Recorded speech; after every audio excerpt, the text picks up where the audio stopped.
Have you ever imagined how the Great Pyramid of Giza was built? Well, let's go into details. Grab your popcorn. Let's gossip history. 4,500 years ago, before Rome, before Greece, before most of the world's civilizations had even risen, a monument was built that would outlive them all. It was not built with machines. It was not built with iron. It was not built with modern tools. It was built with stone, copper, rope, and human will. This is the true story of how the Great Pyramid of Giza was built. Around 2600 BCE, Egypt was already a powerful kingdom. Each year, the Nile River flooded its banks. When the waters receded, they left behind rich black soil. This yearly flood made large-scale farming possible. Wheat and barley grew in abundance. Food surplus created stability, and stability created a strong central government. Egyptians dug canals to control the water. They built simple irrigation systems using wooden tools. This was organized agriculture, not random farming. The state controlled land, grain storage, and labor. Families lived in mud brick homes. They ground grain by hand. Life was structured, disciplined, ordered. This order allowed Egypt to attempt something unprecedented. At the top of this system stood the pharaoh. The king was not just a ruler. He was considered divine. When he died, he was believed to become one with the gods, and that belief would shape the next great project.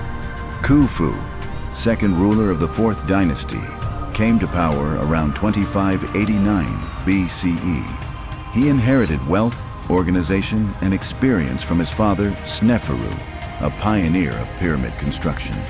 But Khufu aimed higher. Royal architects began designing a monument unlike any before it. Measurements were calculated carefully. Proportions were determined with mathematical precision. This was not symbolic construction. It was engineering. Priests observed the northern stars. Using sighting rods and rope alignments, they positioned the pyramid almost perfectly to true north. Even today, its alignment is accurate within a fraction of a degree. The site chosen was Giza, a natural limestone plateau west of the Nile. Solid bedrock meant strong foundations.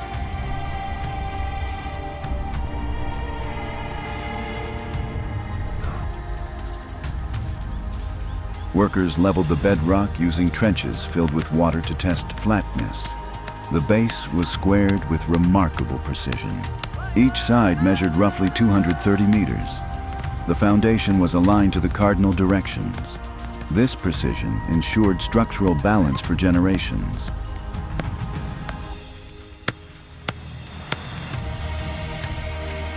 Archaeology shows workers lived in organized settlements near the site.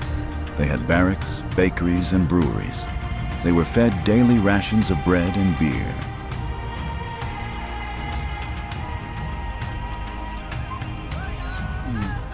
Skeletal remains show healed injuries. Workers received medical treatment. This was a state-supported labor force, not chained slaves.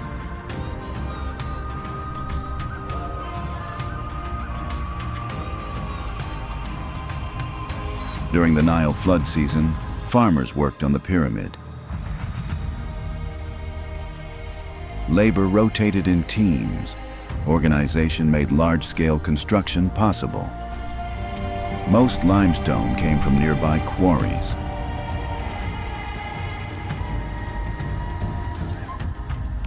Workers used copper chisels and dolerite pounding stones. Blocks averaged 2 to 3 tons each.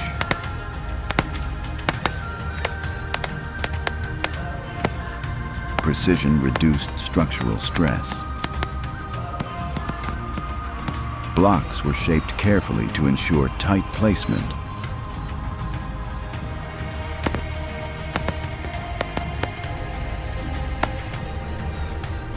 Stones were dragged on wooden sledges.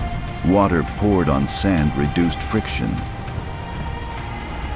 This method is supported by tomb illustrations and experiments.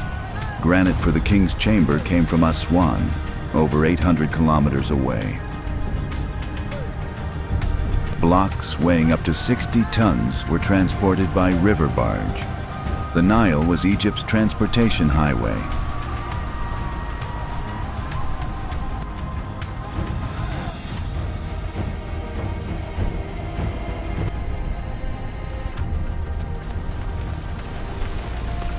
Earthen and limestone ramps allowed stones to be pulled upward.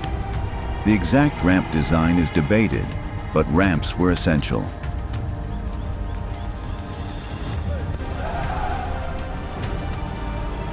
Each stone was positioned tightly against the next. Some joints are so precise that even today, gaps are minimal.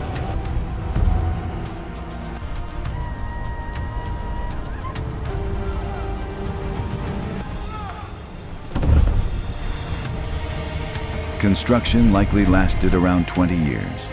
An estimated 2.3 million blocks were placed. At completion, the structure stood 146 meters tall. It became the tallest structure on Earth for nearly 4,000 years. The descending passage was cut directly into bedrock. The Grand Gallery rises nearly 9 meters high. The king's chamber is built entirely from granite. Above it, relieving chambers distribute weight to prevent collapse. This was advanced structural engineering. The outer casing stones were made from polished white Tura limestone.